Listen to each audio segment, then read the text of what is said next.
Good morning. This is Cycle Camp, and today's presentation is an Arisaka Type 99 that I recently picked up. This is a sportsterized version, unfortunately, but there's some pretty interesting features on it, which is the reason that I bought it. And I thought I'd share with you, the salient points of this particular firearm, and let you know some of my future plans.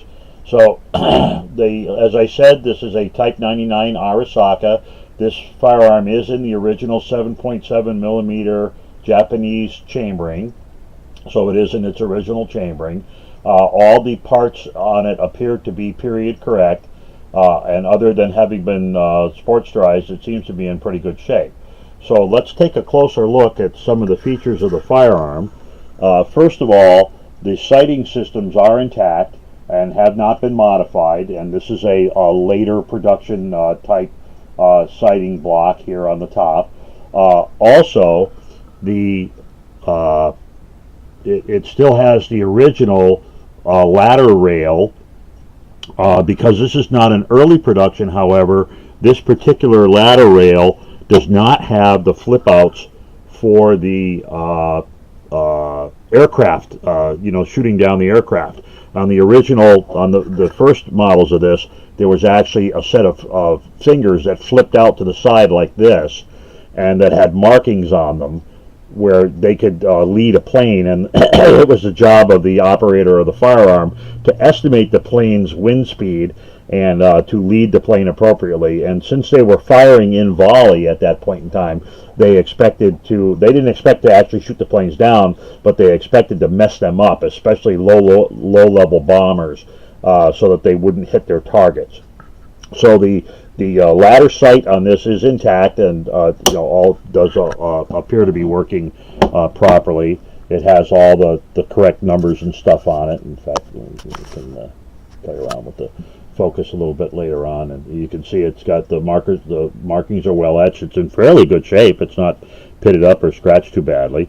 Another interesting feature of the firearm is you'll see that the Emperor's chrysanthemum, the Mon as it's called, is totally intact. So this is probably a bring-back gun.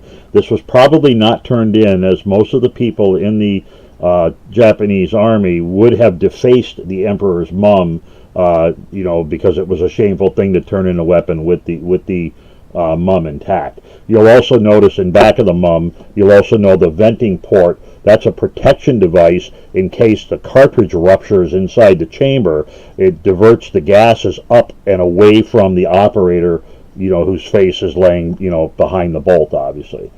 You can also tell that this is probably not a very early firearm because there are no kanas here in the below the vent hole. There's usually a type indicator, written in Japanese right in here, stamped into the rifle, but this does not have that, and they did drop that as production went later on.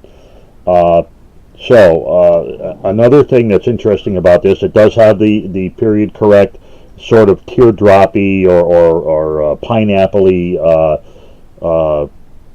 bolt handle, and it's all, it is all one piece and all that kind of stuff.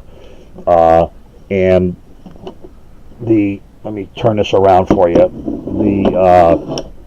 If you look at the safety, you'll notice the safety has that nice patterning on it. This is, at the very end, they stopped doing this. This was a very rough cut piece of metal at the very end, but this one has the nice patterned rear safety, whatever that piece is called. I'm sorry, my brain is farting out on me here, but so that's pretty nice.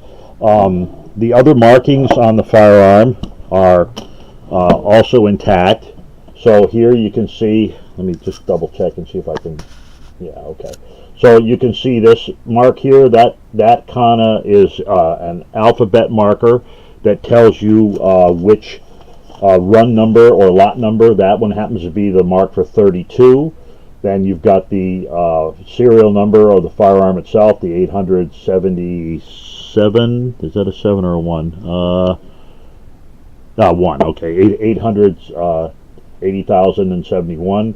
And then you have the last two markings. These two markings indicate the manufacturer, which of course I wrote all this stuff down, and now I've put the piece of paper where I can't find it. So hold on just a second. Let me go back and dig it back out.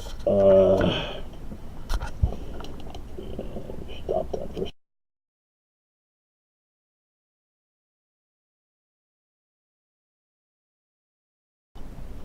Okay, we're back again here. Sorry about the delay. So the first marking on the firearm is the, let me get a little closer here where you can see it better and adjust the light. The first marking on the firearm is the FU symbol, FU, believe it or not. I kid you not. And that symbol indicates that this was run number 32. And the manufacturer's marks on the back here, the two kanas for that, the first one is for Kokura, Kokura, who is the primary manufacturer. That's the one that has the three lobes with the circle in the center. And then the little circle with the two dashes in it indicates Toyo Kogyo, Kogyo, who was actually the subcontractor of the firearm at the time.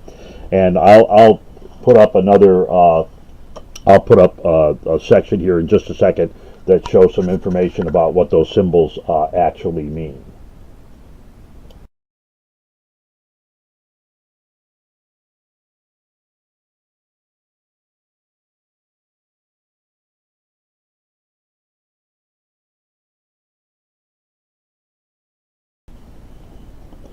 Okay, so I've adjusted my lighting a little bit more so you can see these symbols a little better. Again, there's the FU symbol in the front and the two manufacturers mark on the back end. The last thing I want to mention about this is whoever sportsterized this did a pretty nice job in that all they really did was cut down the stock from the the stock normally runs right up the length of the barrel here, pretty close to the front. But they did a very nice job after they cut it off. They did a very nice job remounting the front nose piece to the firearm. So it really came out very well. It almost looks like that's the way it's supposed to be. And it looks like they used the original nose piece, which does have the bayonet lug still attached. And you can see that, and it does have the hole for the cleaning rod. So they did a very nice job sportsterizing this in that they did not damage the firearm other than the wooden furniture.